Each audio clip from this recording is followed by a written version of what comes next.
अस्सलाम वालेकुम स्टूडेंट्स। आज जो हमारा लेक्चर है वो बरआज़म एशिया की आबादी के बारे में है और आपको पता है कि बरआज़म एशिया रकबे और आबादी के लिहाज से दुनिया का सबसे बड़ा बरआज़म है। अगर हम इसकी आबादी देखें तो जो यूनाइटेड नेशंस के 16 जुलाई 2020 के अंदाजे के मुताबिक ये है तकरीबन 4.642 बिलियन तकरीबन आबादी है और टोटल वर्ल्ड पॉपुलेशन में इसका हिस्सा बनता है 59.76%। रकबा अगर हम इसका देखें तो दुनिया का जो लैंड एरिया है, खुश्की का जो रकबा है, उसका तकरीबन 1/3 हिस्सा घेरे हुए है।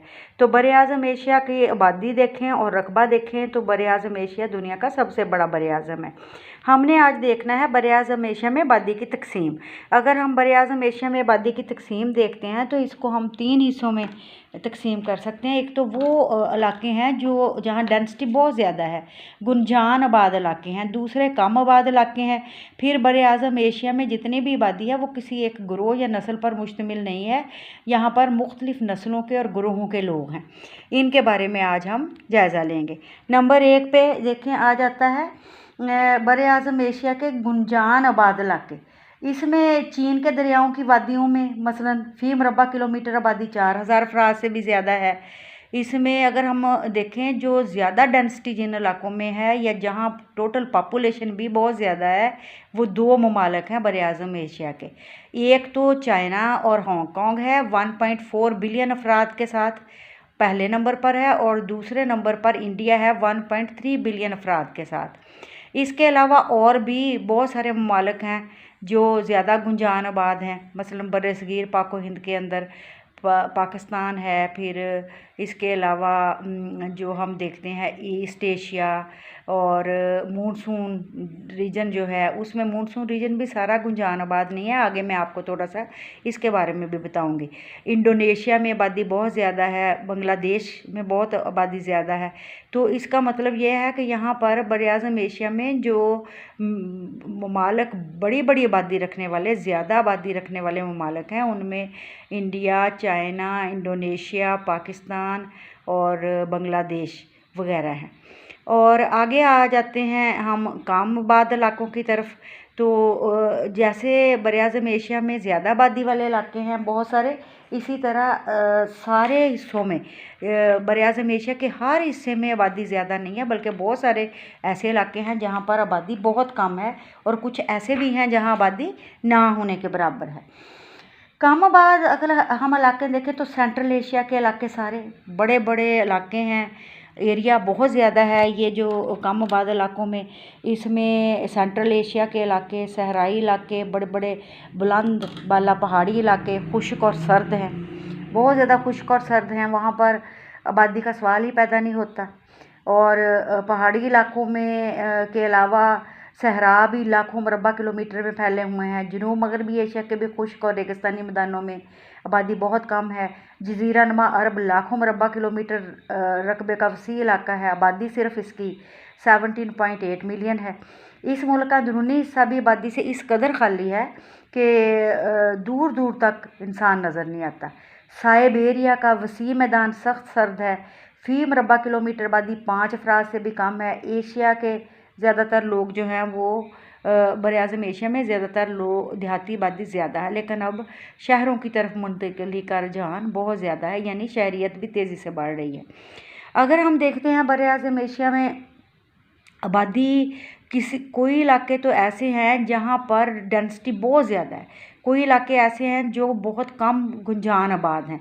अब इसकी क्या वजूहात हैं? बहुत सारी वजूहात हैं, जिनमें कुछ तो कुदरती अवामल हैं जो आबादी को पे असरअंदाज हो रहे हैं, आबादी की तकसीम के ऊपर असरअंदाज हो रहे हैं, जिसमें क्लाइमेट पहले नंबर पे है। फिर जो डिफरेंट किस्म के फ़िज़िकल फ़ीचर्स हैं वो आ जाते हैं। फिर उस इलाके में साइल आ जाती है कि वहाँ पर मिट्टी किस तरह की है। तो ये तो मेन जो फैक्टर्स हैं, कुदरती अवामल कार फरमा है किसी भी जगह पर आबादी के ज़्यादा या कम होने में।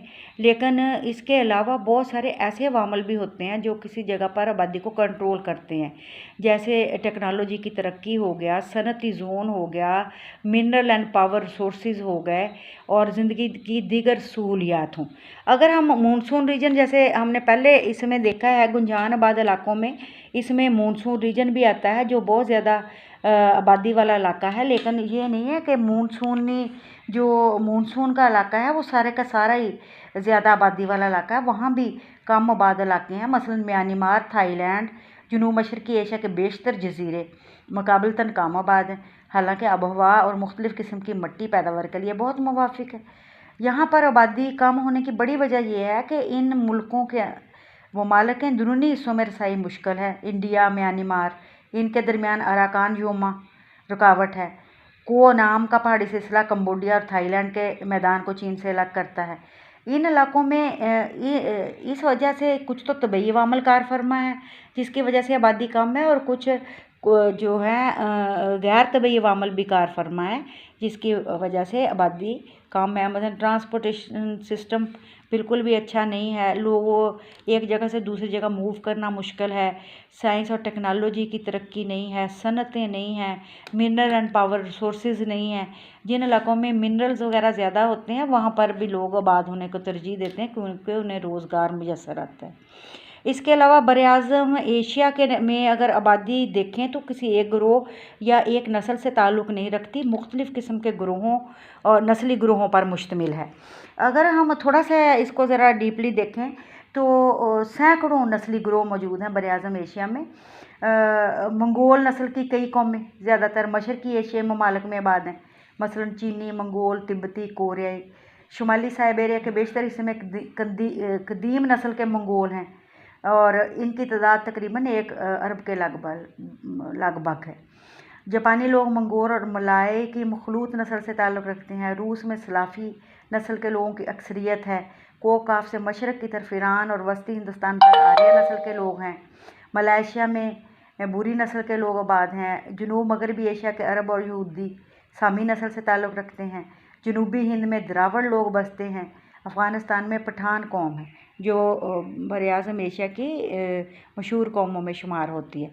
तो इसका मतलब है कि बरआज़म एशिया में कुछ इलाकों में तो आबादी बहुत ज़्यादा है, कुछ में कम आबाद इलाके हैं, और फिर जो आबादी बरआज़म एशिया के अंदर है वो किसी एक नस्ल, एक ग्रोह से ताल्लुक़ नहीं रखती, बेशुमार नस्ली ग्रोहों से ताल्लुक़ रखती है, बेशुमार ज़ुबानें बोली जाती हैं।